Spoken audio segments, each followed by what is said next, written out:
Welcome to the Ever Celine podcast, the show that ignites your passion for leadership and empowers you to develop a culture of continuous improvement. I'm your host, Matt Sims, and in each episode, we bring you fascinating insights and invaluable tips from our incredible lineup of guests. What do they all have in common? They share an unwavering dedication to excellence and are the experts in driving engagement, improving metrics, and reducing costs. The Ever So Lean podcast with Matt Sims. You know it makes sense.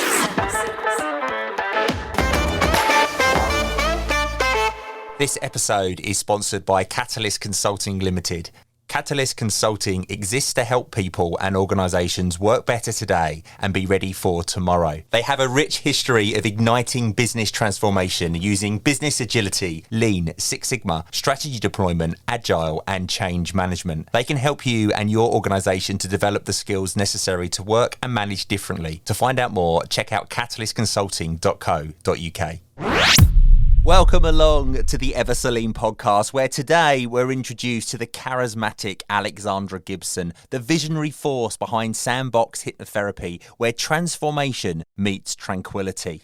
With a diverse background in IT and educational consultancy, Alexandra took a change of direction, transitioning seamlessly into the realm of clinical hypnotherapy, psychotherapy, and sleep coaching. From her esteemed clinics in London's Harley Street and from the Garden of England in Kent to virtual corridors and corporate settings, Alexandra's mission is clear: to optimise performance and well-being by unlocking the power of quality sleep and stress management.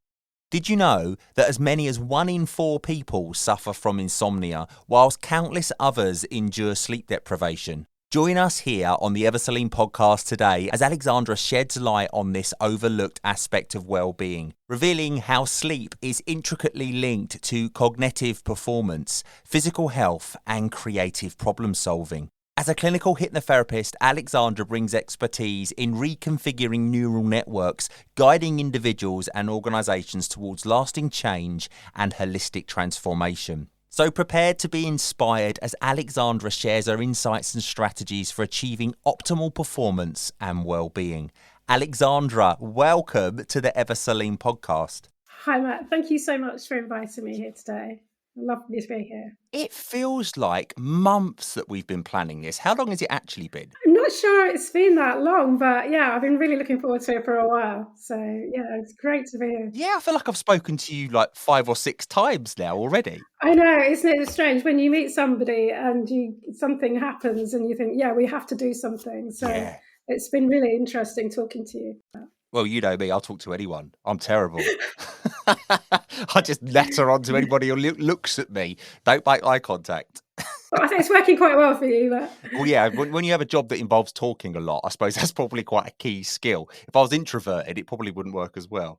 Tell me some things about you then, some things that people might not know. So I've summarised your twists and your turns and your ducks and your dives in your career, but tell us some more about you. So I started with a career in education, but when I was at university, I studied a bit of programming. And so a long time ago, when computers started to get introduced into education, I was often the only person who'd seen one. So I got involved in using IT in education, and I went off in that direction. I became a change manager. I was always very enthusiastic about the things that IT enabled people to do, both inside and outside the classroom in relation to learning, and also how it could help with administration. And so I was very enthusiastic, and I quickly became a consultant in that area and a change manager. And in fact, an area that I worked in was called educational transformation. So I was always hugely enthusiastic about it and actually couldn't really understand why other people didn't have quite the same enthusiasm that I did. So, I'd be sent into these places to help them integrate IT into their, setting up networks, using it in the classroom, this sort of thing, but often met with quite some resistance. And I started to investigate that barriers to working with IT and online learning. And I started to realise that, not everybody was that interested in changing to what I thought was something very exciting. So instead of it being really about training and putting equipment into different places, it quickly became about how can we help people to feel better and more comfortable about these changes. I worked all over the world. I was very lucky in many different situations with different ministries of education, helping them to modernise their education systems for using IT. And then I came back to the UK in 2006 and worked on a project called Building Schools for the Future, which was a very interesting project. But again, I was more and more interested in change and how change happens in big systems, like big public sector systems like education. And I began studying this, and I did a master's degree, and then I fell down the rabbit hole of doing a PhD, like a lot of people do, and realised that actually what I was looking at in terms of understanding change and change management wasn't so much about the different ways of learning and IT, but actually what was going on in people's heads. And then suddenly I was really in a different space, Fascinating. trying to understand what helps people to change, why don't people want to change, and how can we help people change. And then I really went off in a different direction, and I was learning more and more about psychology. I was looking at different modalities, different ways of helping people, and I really settled on hypnotherapy, because hypnotherapy is really all about change and helping people to change and make changes that they want to make. I want to say as well, I'm not about foisting change on other people. You're not changing them as people without No, their no. consent. And then very quickly, I also discovered that pretty much everybody that came to see me had a sleep problem. So when levels of anxiety and stress are high, then it always pretty much interferes with sleep. And if you're sleeping better, you're feeling better. And if you're feeling better, you're sleeping better. We use sleep for a number of things, but primarily the part of sleep we call REM sleep is really about processing emotional memory and stress. And so it's really important if people are feeling anxious or stressed to help them to sleep better. So I decided to specialise and focus in this area. Your findings with regards to change and the mindset of people, it's so true, because just the word change is such an emotive word. Absolutely. Immediately, you're going to have people that sit in the camp of, I'm not changing. I've always done it this way. This is me. I'm this person. Then you've got the camp of the people that are like, I love change. Change is exciting. Change is inspiring. When you go into an organization and you're doing change management, we tend not to pitch it at both of those groups. We pitch it as one. This is the change and this is what we're doing. And we don't account for the differences between the people. Absolutely. So learning the mindset side of that must have been a really fascinating space. And I think it's something I'd really enjoy as well. Well, I think also, there's a tendency in organisations when we talk about change for people who are not happy about change to be labelled as resistant and somehow negative. Yeah, And troublemakers. that's really unfair, I think. I found that out quite quickly, because I was very enthusiastic about what I was doing, and that really not everybody would have the same level of enthusiasm. And you had to ask yourself why and how But the fact is, the brain loves a routine, because the brain works on pattern matching. So probably every day you get up and maybe you do more or less the same things in the morning. Most people have a little routine they follow in the morning. Maybe they get up and they brush their teeth and they put their moisturizer on, whenever you're doing that. Have a shower, get their breakfast, and they have their routine. The brain loves a routine because it's energy efficient. When we're following a routine, the brain doesn't have to work that hard, right? So the brain loves a routine, number one. The moment that you introduce change into that routine, positive or negative, then the brain goes, oh, hold on a moment. What is this? Is this okay or is this not okay? It does kind of like a threat assessment. And generally, if it doesn't know what's going on, it tends to meet it with suspicion. And then obviously that relates to change. There was something developed in the 1970s, I think, in California. I can't remember if it's Stanford or not, called the stress index. Don't look it up, because it'll just make you stressed. Oh, no, you don't say that. I know, that's like a red flag to avoid, isn't it? But this stress index is absolutely fascinating. It's of its time, obviously, but so they would try and work out, give people a number for the kind of stress that they were under at any particular time. And on those things were things like changing job, if your kid's changing school, bereavement, divorce, all the classics, but also things like going on holiday, getting married. Going on holiday, if we think about it, is quite a big change to most people's routines. Yeah. Getting packed, getting ready, going to the airport, waiting in the queues, all those things. So any kind of change pretty much is stressful for the brain. So if you want people to embrace change or feel better about a change that they're going through, then really work with reducing their stress and anxiety first. So, for example, quite recently I was working with a guy who'd moved from France to the UK, and he was not particularly happy about it, and it was very stressful for him. So the first thing to do was obviously help him to feel more relaxed. And once he did that, he started to take that on board much more easily. So when I've gone away for work and my trips have ranged between 1 night to 2 nights to 5 nights away, I always find, no matter how luxury the hotel is, how posh it is, the first 2 or 3 nights, I don't sleep very well. And by the time I get to the 3rd or 4th night, which tends to be when I'm about to pack up and go home, that I feel relaxed and I can sleep. You're going to tell me that this is just coincidence, but it got to the stage where, because I was going back to the same place quite frequently, Seattle's a great example, right? I was frequently going to Seattle. So I would start to book the same hotel and I'd even ask for the same room, and it genuinely made a difference. And I'd walk in, like the 4th or 5th time I went, I'd walk into the hotel, and as soon as I walked through the door, the receptionist would go, "Matt,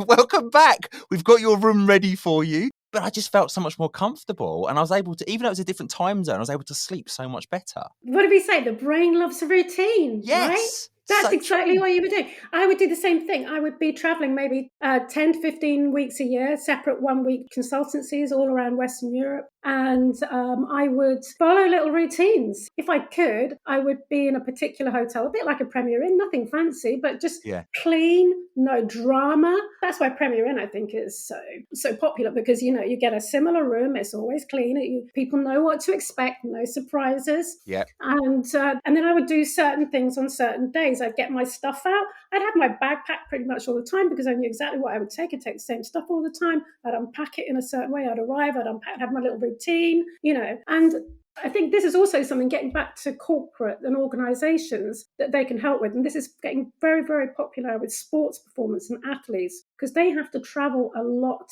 for their work and also required to perform at their best. So sleep consultancy and sleep coaching is extremely popular with top athletes and footballers and all those people, because they have to travel so much. Now they're doing things like taking their own mattress toppers with them so that their bed is consistent. I talk to people about this also. You know, try and influence your sleep environment as much as you can. Not too hot, not too much light.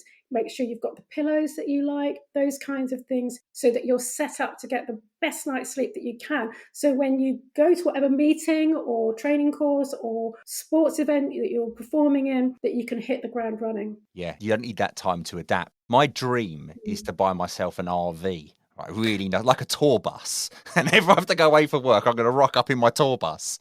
Well, do you know what? But look how many people use those kinds of things, It's you know, amazing. and look at the consistency that they're getting. Yeah, with it's a that. home from home. Yeah, their routine. The only good thing I'd say about Premier Inn is, you know, it's going to be a comfortable night because Lenny Henry said it would be. Yes, and we all believe what Lenny Henry says. Yeah, people in America are going, "Who is Lenny Henry?" No, it's a good brand though, isn't it? I mean, you know, when you're traveling for work or stuff, you just don't, you know, you're not looking for quirky and interesting. Well, personally, I wasn't. No. You know, I was just looking for like clean and comfortable. Yeah, you go with a brand that you trust. Also, you go with a brand that gives you good reward points. Yes, that's always a bonus. But, you know, but really everything you're saying is about exactly what I said. The brain loves a routine, and we should respect that and understand that. And so whenever we have disruption and we want people to perform well, is to try and get them into a routine that keeps them happy and helps them to perform well. Especially when you're traveling for work or for sports and stuff like that.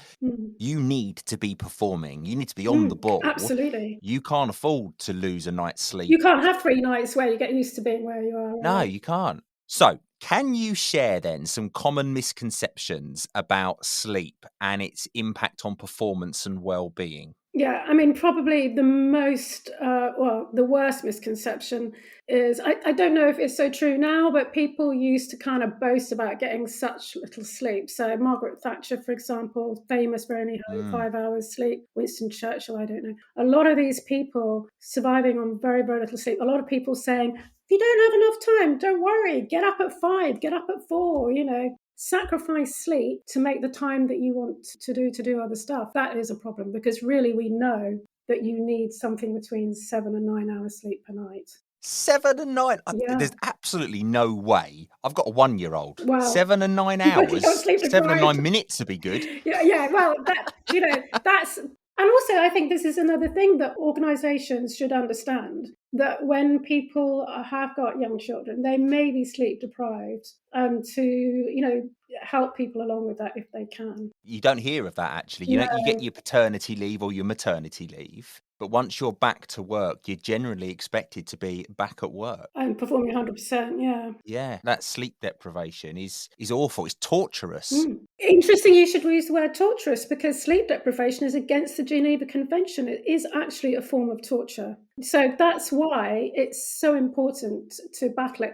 Since about 1985, we have been sleeping less and less. And there have been some interesting consequences with that, in my view, around things like obesity and stress. And it's had a big impact on people's well-being. I do wonder if the likes of TikTok and YouTube have impacted it because everyone Mm. gets into bed. Me and my wife do it every night. We get into bed and we're like, we'll just have a look at our phones quickly. And we're both sitting there. Before you know it, an hour's gone by.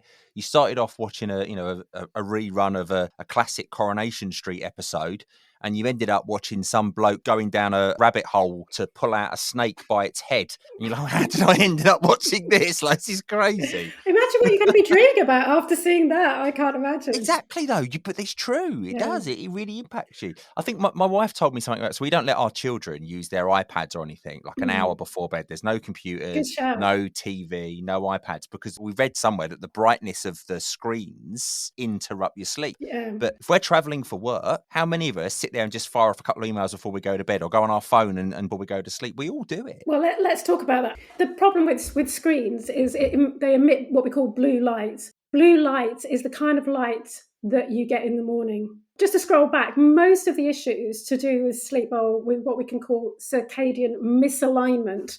What does that mean? That means basically we're living a modern life that we're not really designed for. So we are designed to kind of be awake when it's light, asleep when it's dark, more or less, 12 hours awake and 12 hours asleep, right? So anything that we do to interfere with that is likely to interfere with our health and our well-being, and also impact probably on sleep. So in the morning when we wake up, the sun is bright. Imagine it was today. Be nice. And we are subject to what we call blue light. That has an influence on our brain. We start to produce things like melatonin, and we feel awake and we feel ready for the day. So as the light goes down and the temperature goes down as well, that's a signal to the brain to release melatonin and for us to start to feel sleepy. Okay, so guess what? If you pick up a screen and start looking at it, it's saying, hello, it's morning time. Wow. You have such a good shout for your kids, Matt. Absolutely correct. But really you need to maybe think about, applying that to yourself. Because the fact, you know what's right. Yeah. Your subconscious knows what's As right. I say, not as I do. Yeah, my dad always used to say that too. So, yeah, I guarantee you will see the benefit if you slept a little longer and just put the phones down. I don't know if I could do that. I don't know if I could Okay. physically do that. That's hard. It's an addiction, isn't it? Is what it really is. Like back with America, it's different. You don't have to do it in Europe now. But when you used to have to like turn your roaming off, Yes. because if you get a massive phone bill. So when I go to America, the roaming goes off and I don't get any withdrawal symptoms because I know it would cost me a fortune if I did it. But if I was doing it in my own home and I didn't use it, the compulsion to do it, I think, would just be overwhelming. Okay, well, I mean, let's go back to change and how change works in the brain. The brain doesn't like a threat, right? So we never like to couch things in terms of a negative. So if you do this, something bad will happen. That doesn't really work with the brain. What generally happens is the brain wants to do it even more. So if you say to somebody, don't eat chocolate biscuits, you'll get really fat. Guess what? Yeah. You're in the It's true. kitchen eating a packet of chocolate biscuits. Yeah. So what we like to do is emphasize the positive and think about the benefits. What might the benefits be? So think about when you go to the States and you don't use your roaming, because it's quite easy for you not to, because your brain is very clear on the benefits of that. Yeah. What difference does it make? How do you feel when you're not on your phone at later? I think, do you know what? It's because I'm on an adventure. So because my whole world is different, it doesn't feel strange that I'm not doing it. But when I'm in my natural environment, in my own habitat, and maybe it's routine, the routine is there. That's right. It feels like if I'm not doing it, that something's missing. So how do you sleep generally when you go to the States? I mean, and how you perform? Are you having a good time? Are you enjoying something? It's a hard one because the experiment's kind of flawed because of it takes me, like I said before, a few nights to get used to sleeping. I guess actually thinking about it, I probably sleep a lot better, but that could be that I just haven't got a baby waking me up every 30 seconds. Yeah, that would help. There's too many crossover, in the world of continuous improvement, you would say sort of isolate and do one change at a time. And I've gone in this situation, I've changed everything at once.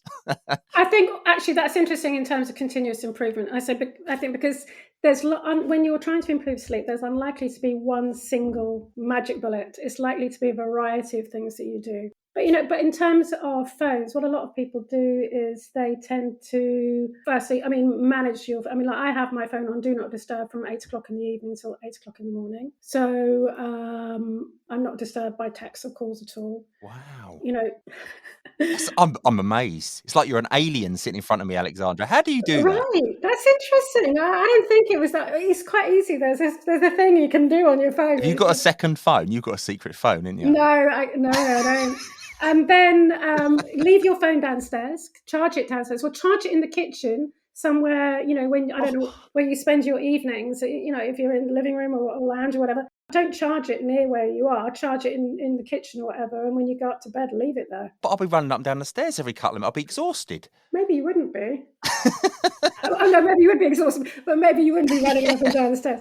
I think the thing is to think about the broader goals and the benefits of how well you would be feeling if you were sleeping better. But maybe this is something that the hotels have cottoned on to, because most modern hotels now don't seem to put a plug next to the bed. It's on the other side of the room by the desk, and you can't have your phone next. So you got to make a decision between charging your phone or watching YouTube before you go to sleep. I don't know, but certainly I would, try to limit screen time after 8 o'clock. I would say I'll try it tonight, and I'll let you know tomorrow how I got on. All right. I don't know if one night is going to radically change everything. Oh, is it not good enough? What's the sort of reasonable amount of time to get a real measure of success? 3 weeks. 3 weeks. Look, I need another coffee. I need a stronger coffee. I don't know if you want to talk about caffeine now. I'll be buzzing. Yeah, I'm not going to get you started on caffeine. No, let's not do that. Right, so I've got another question for you. I'm going to fire this one at you. Yes, go on. How do you approach helping individuals and organisations overcome barriers to improving their sleep quality? Well, I think the first thing is, again, to look at the benefits of sleep. Research tells us that people who are sleep deprived don't work as well. Their cognitive performance is not as good. Problem solving, decision making, not as good. And also, not only that, there's good evidence to show that supervisors and managers that are sleep deprived, their teams don't work as well. Interesting. Yeah. And also, there's good evidence to show also that regardless of sector or socioeconomic class, people that sleep more earn more. I'm off to bed, Alexandra. I know, that's the thing. Talk to you later. It's just that the evidence is very, very clear. I don't know if this is true. I don't know where this has come from, but I've heard people say that the most wealthy people are early birds. That's interesting, because I was reading some research just the other day, that people are generally divided into what they call larks and owls. I don't know if you're aware of this, but people who maybe get up naturally are better in the mornings and go to bed early, or they're what we call the larks, people who naturally go to bed late and get up late. There's about 20% of both of those, and then most of us are kind of somewhere in the middle. I'm an owl. Are you? Okay. Yeah. That's not terrible, but research has shown that perhaps larks is better for health. Okay. Because I suppose we're getting back to circadian alignment, aren't we? That actually, if we're awake during the day and asleep at night, that's more related to our natural state of being. When I used to do shift work, it was a 6 till 2 or it was a 2 till 7. And I always preferred 2 till 7. I just felt better throughout the day that I didn't have to get up at 5 o'clock in the morning and be ready to go. Well, I guess we're getting up at 5 o'clock is very early, isn't it? In most people's books, that would constitute partly the night, wouldn't it? When I was a postman, I used to get up at 4 o'clock in the morning. Yeah, and I've worked with many people like that. The thing about shift work is it's seriously bad for your health, and there have been serious discussions on paying people more for shift work because of the long-term health implications. So getting back to working with organisations, there needs to be a good appreciation of that. The thing is about shift work, it's a necessity of modern living, isn't it? People who work in hospitals, emergency services, whatever, we want them to cover us 24 hours a day, don't we? So it's an inevitability of some kinds of work, for sure. But the most important thing is not to change that shift too often. If you're constantly changing it, that's very disruptive to sleep patterns. And that's also one of the key things about sleep, that so getting back to, how we work with people who've got sleep problems, that actually routine is the first thing we talk to them about. Get into a sleep routine and try to stay with it, even on the weekends at holidays. If you go to bed at 10:30, go to bed at 10:30.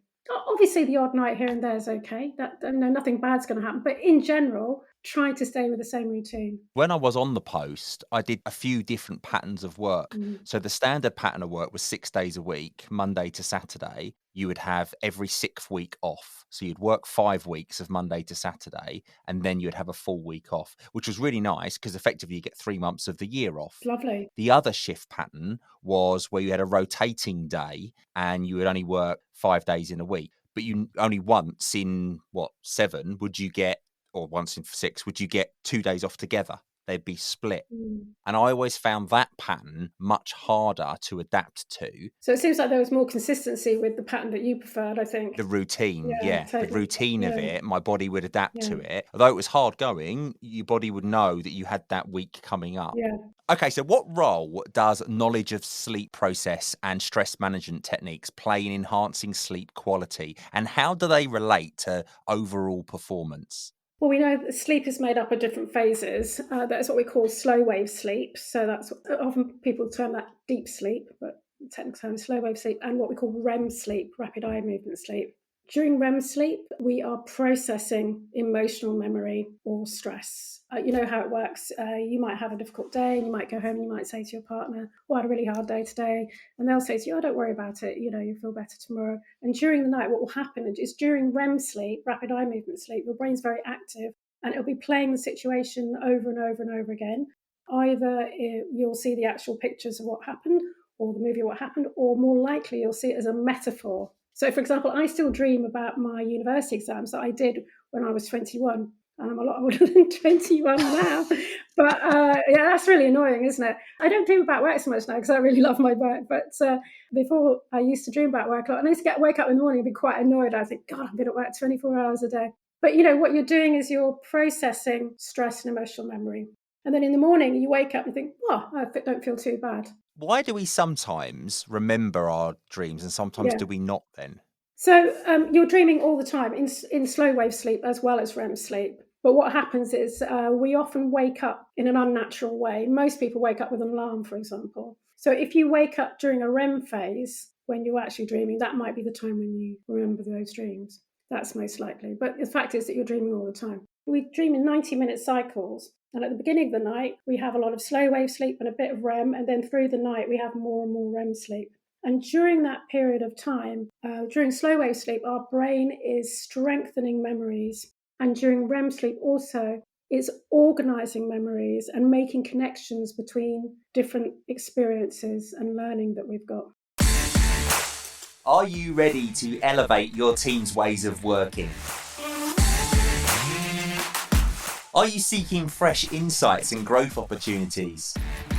Our experts will assess your team's practices, providing valuable insights for improvement and celebration. Reward and recognise your team with this certification tailored specifically for creating an improvement culture. The BQF Academy accreditation acknowledges your journey, outstanding outcomes, and future plans. Whether you utilise Lean, Six Sigma, project management, or continuous improvement techniques, this certification celebrates your incredible work and positive impact. Propel your team's performance to new heights with the BQF Team Excellence Culture Certification. Visit www.bqf.org.uk today and let's celebrate your success together. 13-time Shingo Prize winner Dr. Jeffrey Leiker and Toyota Kata author Mike Rother have created the Improvement Kata and Coaching Kata online course. This inexpensive, compact program is designed to transform your thinking and approach, making you a highly skilled learner and coach. Engage in deliberate practice to turbocharge your progress. You also get lifetime access to the materials, including all of the bonus interviews. Why pay up to 10 times the price elsewhere, listening to some consultant, when you can gain direct insights from the masters themselves? Skip the rest and go with the best. Join us today and embark on your journey to excellence. Just click on the link below to start your journey. Well, that's why sleep is so important. You know, we theoretically supposed to spend quite a lot of time doing it, but it's incredibly important for physical and mental health. We're basically what we call monophasic sleepers. Basically, we sleep once, generally. Most of us have one sleep a day. So babies, for example, what they call polyphasic, they sleep lots of times during the day. And one of the theories about that is that actually they're processing so much information and stuff in their brains, and the neural networks are being formed and that kind of thing, and they need that kind of sleep to do that. We follow it's like I don't know, it's some kind of app, and they like message you to tell you what phase your baby's going through. They call Okay. them leaps, actually. Oh, yeah. And so with my youngest, we've been following her leaps, and it will say, right, I don't know why it says congratulations, because it tends to be a nightmare period, but they'll say, congratulations, your baby is now entering leap number 4. Now, leap number 4, during this period, they are going to start recognizing voices to people, and they'll start being able to gesticulate what they want and where they want to go, and they'll get very emotional when you take something away from them. It tells you all this sort of stuff. And we find that when that happens, every single time there's a sleep regression for her and for us. But there's a sleep regression that goes with that leap. It's almost like as the brain is learning these new skills and it's joining up bits and connecting these dots, she sleeps less for some reason, which you think it would be the other way round. Well, that is interesting. And how old is your daughter now? Women talk in months, men talk in years. Okay. So for me, she's 1, but my wife, I go, she's 18 months, 6 days and 12 hours. But yeah, sleep is absolutely essential for learning and organising information in the brain and processing stress. So getting back to how does knowledge of sleep processes help performance, or understanding the role of sleep and how it works is extremely important. Because we don't really value it enough. As I said, since 1985, we've been sleeping less and less, and people are becoming more and more sleep deprived. People are trying to pack more and more into their days. They're commuting longer hours. People are juggling more responsibilities, trying to do it all, and sleep is the part that's getting cut back. But is that because, like, pre-1985, we was very much a 9 till 5 culture where everything just closed after 5 o'clock? Well, I've got a little theory about this. I mean, I don't know if you'll agree with it, but this is just a personal theory. Yeah. That actually, in the 1980s, prior to that, people had quite stable work lives. It wasn't that unusual for people to work somewhere for most of the majority of their working lives, for example. And you'll know that from the post office, I should think. But increasingly, that's become very unusual. People, are working. We've got the gig economy now, of course, and many people working freelance, self-employed. But people just aren't working in one place for that long. So what happens then is that you've got a lot more uncertainty for sure, but also that people are maybe living in a place but having to move and travel to different places while trying to keep their home static. Do you know what I mean? I do, yeah. So they tend to be traveling more. I mean, I think having lived and worked in lots of countries, I'm shocked by the amount of commuting that people do in this country. London is the economic centre of the UK, and personally, I would love to see a lot more of that business pushed out regionally so that people could work more locally. I think that's also why there's such big resistance, I think, for a lot of people to go back to the office now. It's that baby boomer generation was a very loyal generation, weren't they? Were like, I work for this company, I give my everything to this company, I will work these hours. But the generations that followed that, the expectations from them have changed. Well, I think that cuts both ways because they don't have the security they had before either. People had much more job security in the past. Yeah. Well, like you say, with the post, it was a job for life. You went into Correct. it. It was like the army. There's no such thing. Not in the army now either, No. as you're probably aware. But yeah, so I feel like that's that kind of instability. Don't forget, the brain loves a routine. Yeah. That kind of keep coming back to it. That kind of instability has had a knock-on effect, I think, for people's routines. I think that's a good name for the episode. Yeah, the brain loves a routine. I think probably that's the bottom line, really.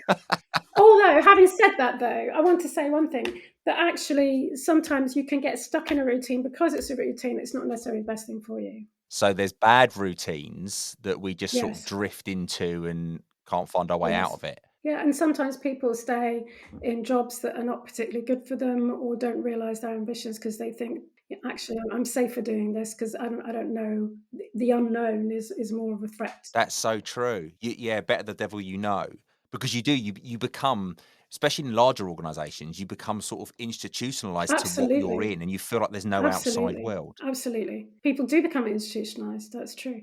There's nothing wrong with being working somewhere for the whole of your life at all. If you've got that option, I'm not sure. But I suppose you have to think, am I happy? Am I fulfilled with what I'm doing? And is this good for me? Yeah, like life-changing questions them. It's a Mm. bit heavy. If you listen to this first thing in the morning, maybe don't make the decision yet. Wait till later on. Yeah. Have a coffee first. And be relaxed when you make decisions, because that's where, we get things like procrastination. When we feel stressed, our sympathetic nervous system's activated, our fight flight response. That's not a good time to make a decision, right? So if our anxiety levels or stress levels are too high, we might find that we're making decisions based on running away from something, which is not necessarily the best decision to make. So if you're suffering from procrastination or decision-making issues, then I would always say work on stress first, because when you're happy and relaxed, you're going to make the right decision for you. I wonder if that's where the saying of sleep on it came from. Totally. Don't make the decision where you feel a bit emotive. Totally. Well, I think, there's a very famous study done with math students where they gave half the set of problems in the morning and asked them to solve them in the evening, and then gave the other half the same problems but gave them in the evening and asked them to solve them in the morning. And there was a shortcut to these problems, but they didn't tell the students there was a shortcut. So the group that had them in the morning and had to solve them in the evening, 20% of them found the shortcut. The group that had them in the evening and had to solve them in the morning after sleeping, 60% of them found the shortcut. And this has been repeated many, many times. During that REM phase, it's also about problem solving. You've probably heard of the periodic table. Do you remember in chemistry? I do. There was a guy called Mendeleev who discovered it. He discovered it during his sleep. He woke up, he was sleeping, and he was dreaming about a table. It just came to him. That's like the flux capacitor. Doc, Yeah. in Back to the Future, he thought of it when he banged his head. He was knocked out, and it came to him. There you go. So he's obviously in a hypnagogic state. Yeah. So that REM state is very important for problem solving and making connections between knowledge and learning and experience that we have. Yeah, that's a big difference as well, isn't it? A massive sway in the percentages. Many traders are very interested in this kind of problem solving. There was an interesting study that I was reading about recently about young managers and older managers. And they asked these managers, do you believe in intuition? And overwhelmingly, the group of young managers said no. And overwhelmingly, the older group of managers said yes.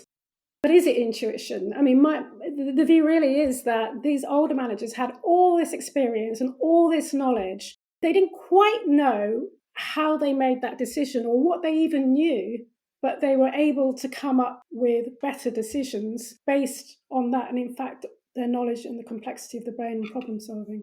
So that wisdom that comes with experience. Yes. Yeah, absolutely. It's funny because I could be working on something. So say I'm creating some training and I'll be working on it till late at night and I'll hit a brick wall, right? At 10, 11 o'clock at night, I cannot fathom how to solve this problem. And so often I'll go to bed, I'll get up the next morning, have some breakfast, have a cup of coffee, load the laptop up, look at it and bang, immediately, problem solved. I've done it. That's it, precisely. When I was younger, I was very much of the revise the night before the exam type of person. And I think that's probably quite normal for teenagers to be like that, but it didn't really get me anywhere. But as I've got older, I find that the more difficult the problem is, the more runs it I need. And I start to try and look at it maybe as long as I can, maybe 2 or 3 weeks if possible, and just have a few runs at it. And every time I have another run at it, I know a little bit more about how to solve it. Yeah.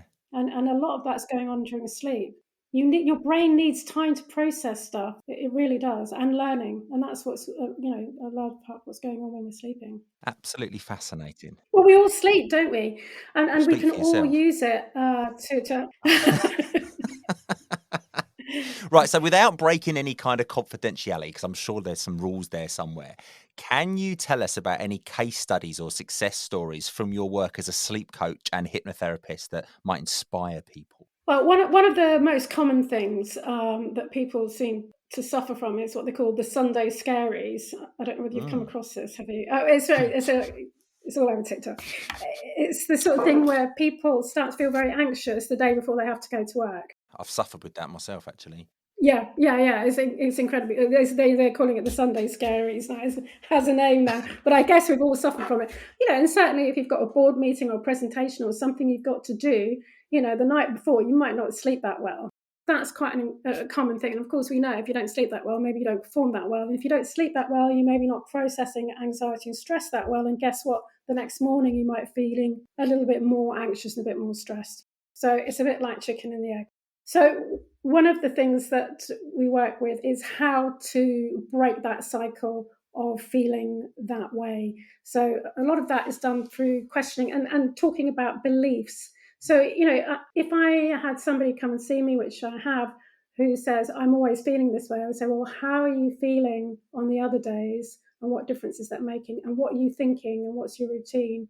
And they say, yes, but I always believe that. And say, but what if you didn't believe that? What if you believed that you really could sleep? And visualizing, sleeping well. Visualization is incredibly important. We have incredible imaginations. And one of the ways to create anxiety and stress is through what we call negative forecasting. So if you say to me, I'm not going to sleep well tonight, guess what? You're not going to sleep well. You're probably not going to sleep well tonight. So chipping away at self-limiting beliefs is incredibly important. And when people say something like, I'm not a good sleeper, we have to question that and say, okay, well, is that every night of the week? Or can we say that sometimes you're not a good sleeper? And what are you doing when it's working and what you're doing when it's not working? We also go through particular things related to sleep routine, environment, set up in the bedroom, things like stimulants like caffeine, screen time as well. I saw this woman recently who had a real problem about sleep. And as soon as she came in, she said, I'm just not good at this. I can't do this and I can't sleep. And as soon as we were able to just open up that door of possibility and stop thinking in absolutes about I can't do something and like maybe I can, or sometimes I do, things change very, very rapidly. Can you try too hard to sleep? Absolutely. It's like when somebody says to you, try and relax. Yeah, that's the opposite, isn't it? It does the opposite, exactly. So we have what we call top-down approach as well, exactly like this, where we sort of chip away at people's self-limiting beliefs and also looking at the environment and routine and that kind of thing. So working with the brain to control the body, but also we can work with the body to control the brain. So one of the typical ways of doing that is what we call, breath work. So breathing's slowing down the heart rate, slowing down the blood pressure, bringing it down, feeling better. And often breathing is a good technique for that. But also we've got trance hypnotherapy, and we haven't really spoken about. I can't believe we're talking about all this time. We haven't talked about trance because that is the key thing. Right? We've been talking about talking, and also about what we call psych education. Psych education is all the knowledge around routine, environment, all that stuff. But trance is incredibly powerful. When we put somebody into trance, it's just a state of deep relaxation. That's all, okay? And when they're in that trance, the state that we're putting them in, their brain is in a similar state to, guess what, REM sleep. So when they're in that state during REM sleep, they're processing emotional memory, they're reducing stress, and they're feeling more relaxed. So also what I do when people come and see me is I give them a recording to listen to. And then actually when we do sessions, we're doing trance as well. I've had hypnotherapy sessions. I think I told you this before. Oh, yes, yeah. They were recorded, and I've got the recordings on my phone, and each one is about 30 minutes long. And, hand on my heart, I've listened to these multiple times. So for different anxiety and different triggers, there's an episode that I can listen to. And I cannot tell you what's in it after the first 5 minutes or so. Good. It really puts me into a state that I think it's that trance. That's exactly that REM-like state. Yeah. Where your brain is processing emotional memories and it's problem solving. We call it the problem solving state. I used to come out of those sessions feeling so relaxed. I feel like I was walking on cushions. It's difficult to explain. I just feel like I was walking on clouds. It sounds like I was high or something. Probably. Yeah, well, that's fantastic.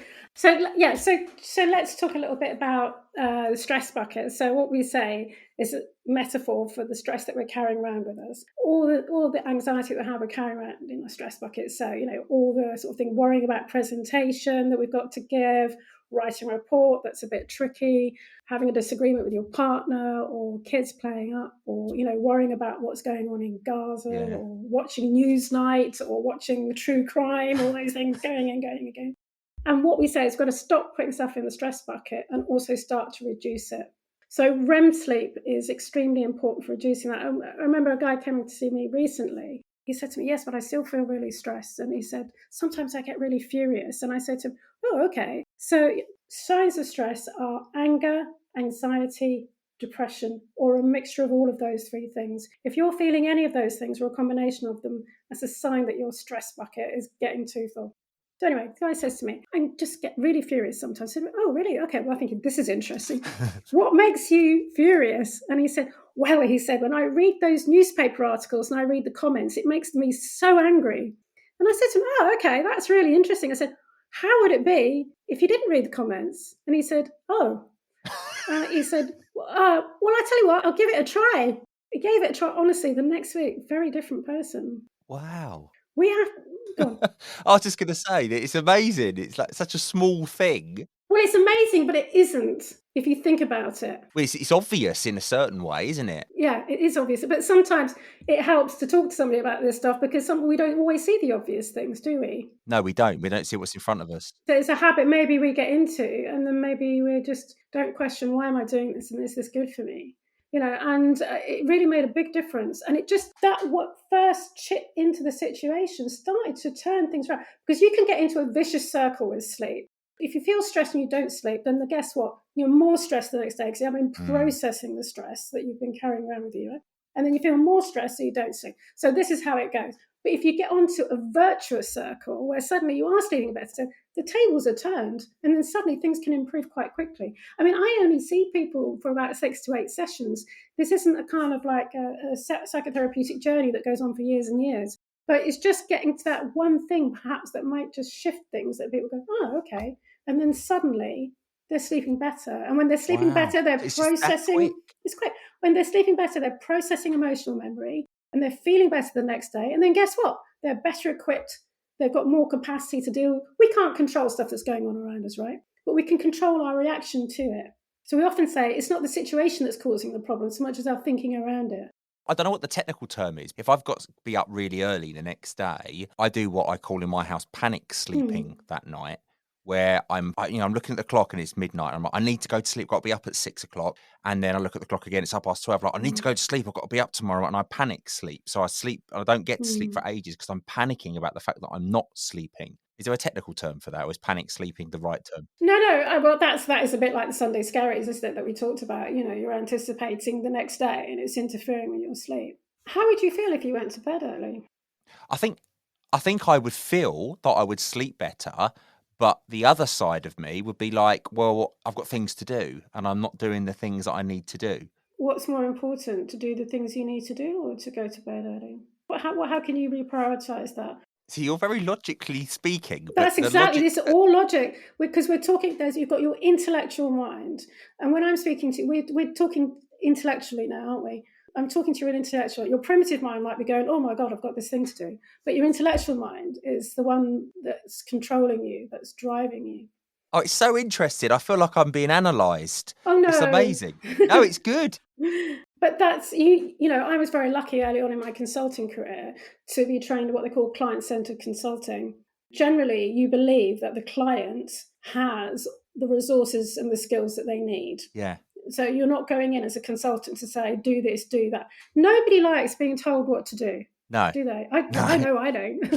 No, absolutely really not. No, exactly. I know. I'm sure we're on the same page. So if I was to say to you, okay, Matt, do this, do that, and do the other, you go, oh, no, I'm not doing that. Your primitive brain would go, no, what's she doing? Tell me what to do. You switch off. Yeah, of course. But and it's the same in the business world, when you go into somebody's organisation and help, you ask them questions and they come up with their solutions. If necessary, you might suggest that they need some input from somewhere, but generally, they will make the right decisions for them because they know you are the expert on you and your life. I'm not.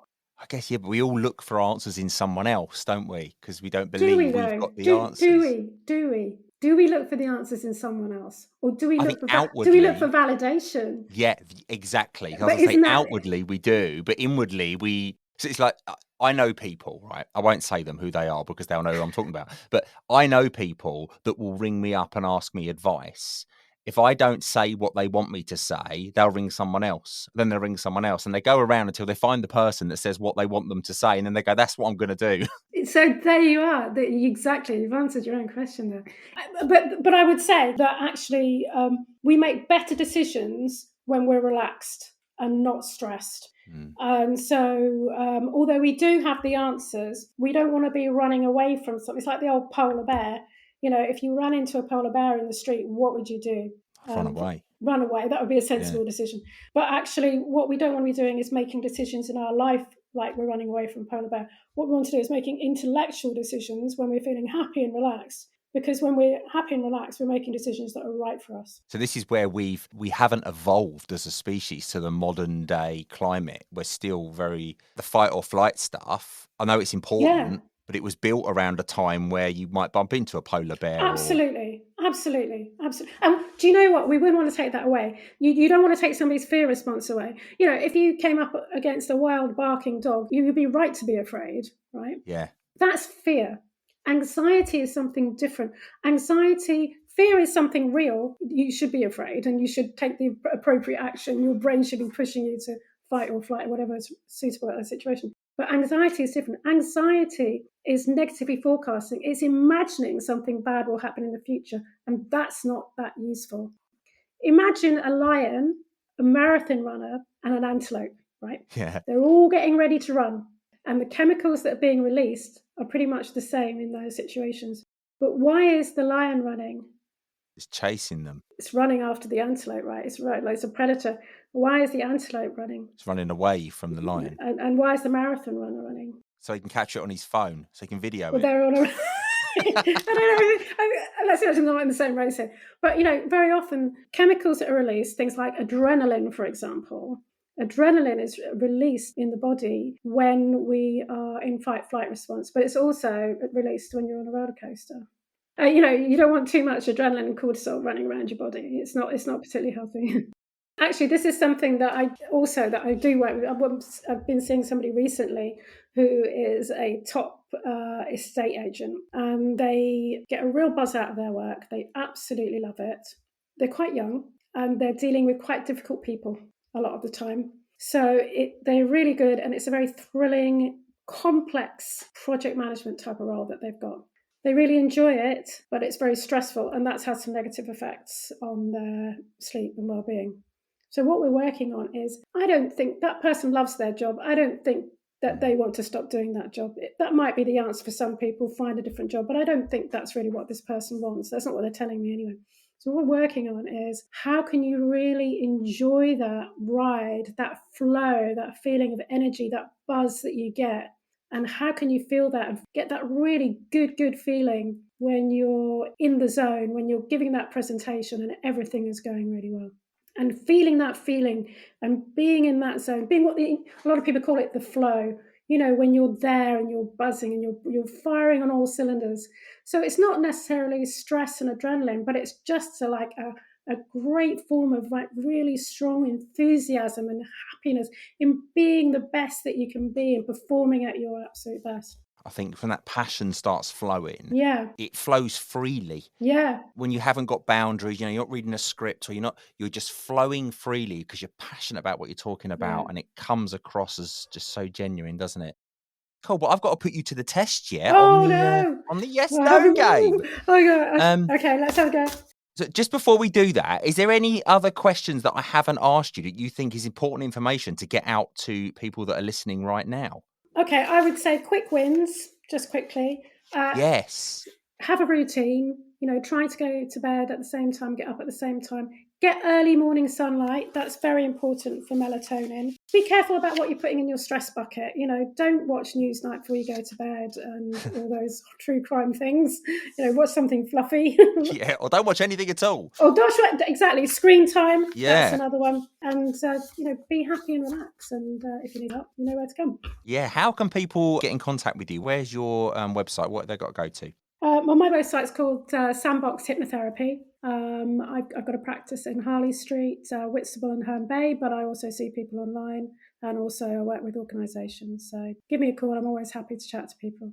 But we're going to see how brilliant you are now at the yes/no game. So this is the world famous game that people come on this podcast just for this. This is what they come to do. This is what it's all about. The rest of the stuff is just filler. How this works is I'm going to ask you some weird and wonderful questions, and you can say anything you like, but you cannot say the words yes or no. Okay. So I've got 3 cards in front of me. Yeah, that's a good start. I've got 3 cards in front of me. Each one has a different topic or theme associated. Which would you like? Card number 1, card number 2, or card number 3? 1, please. Card number 1 is travel and adventure. So your theme is all about traveling and the adventures you might have on the travels. Now, I'm going to do my utmost to catch you out. You've got to try and survive 60 seconds without slipping up.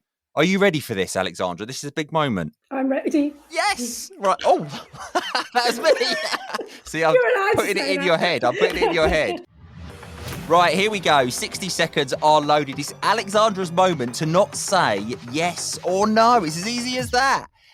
Have you ever taken a spontaneous trip to a destination without any prior planning?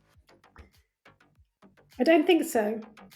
Do you enjoy trying out local cuisines and delicacies when travelling to new places? Always. Can you share a name of someone who you met on one of your trips? James. Have you ever travelled solo to explore a new destination? Never. What's the word that comes into your mind first when I say the word plane? Airport. Did you say airport? Airport. Have you ever been open to staying in unique accommodations like tree houses, pods, or eco-friendly resorts?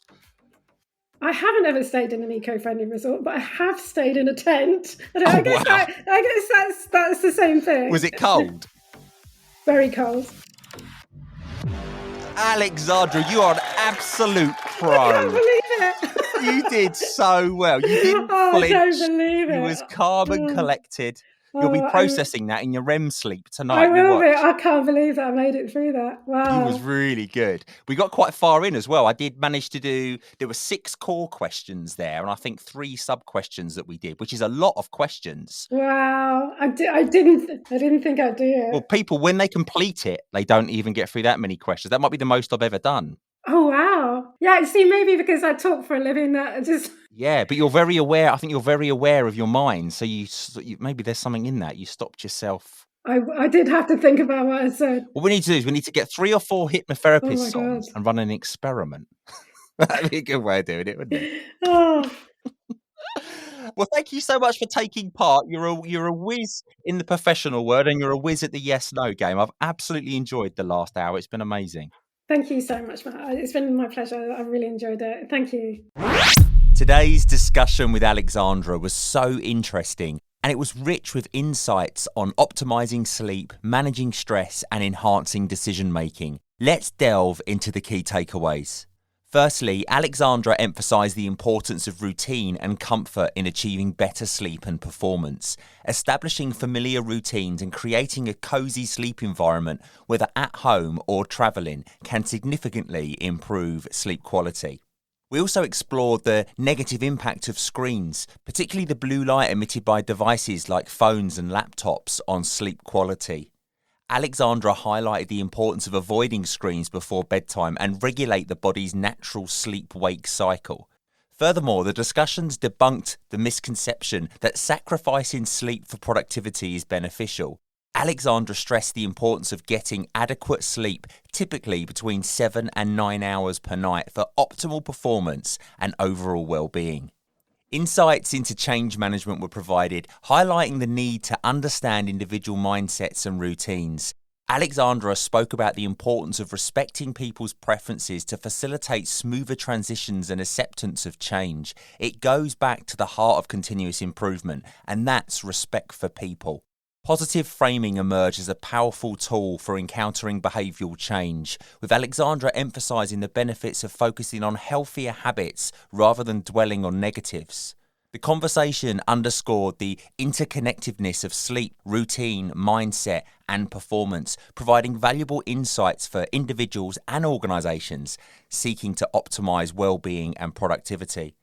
Shifting gears into decision making, Alexandra shared that lack of sleep can impair our abilities. Sleeping on a problem often leads to better solutions and decisions, highlighting the importance of quality sleep in problem solving. Remember the age-old saying, "I'll sleep on it." I reckon that's where it comes from. REM sleep was highlighted as critical for problem solving and learning. Examples such as Mendelev's discovery of the periodic table during a dream illustrate the significance of REM sleep. Experience and intuition were also discussed as vital components of decision making. Alexandra emphasised the role of trusting instincts while considering logical reasoning, particularly for seasoned professionals. We also explored the benefits of trance and hypnotherapy in reducing stress and improving sleep. As Alexandra highlighted, their effectiveness in accessing the subconscious mind is absolutely amazing. I've been through it myself, and I personally found it gave me a massive improvement in every area of my life. Addressing Sunday scaries, as Alexandra put it, and managing anxiety involves techniques such as questioning beliefs, visualization, and reframing thoughts. These practices can promote better sleep and overall well-being. In summary, Alexandra's insights on managing our stress bucket and balancing rational and emotional decision-making are critical for success. Remember, prioritising sleep, maintaining healthy routines, and managing stress effectively are foundational for well-being and peak performance. That brings us to an end of this episode of the Ever Celine podcast. Thanks so much to Alexandra for joining us today and really opening the can of worms that is sleep and performance. I've learned so much, and there's so many things from today's show that I'm going to take away and try and practice. Although I'm not sure I could go 3 weeks without touching my phone at night. We'll see how we get on. If you enjoyed today's episode and want more, be sure to subscribe and follow the Ever Celine podcast on your preferred platform or at everceline.com. There you can catch up on any missed episodes and explore the range of services that we now offer, including leadership coaching, lean excellence consultancy, podcasting services, and event hosting. Take a moment to like and review the Ever Celine podcast on your listening platform. Your review really does mean so much to me. So thanks so much, and I'll see you on the next episode. And don't forget, Ever Celine. You know it makes sense. The Ever Celine podcast is researched, produced, and recorded by Matt Sims. Visit everceline.com to find out more.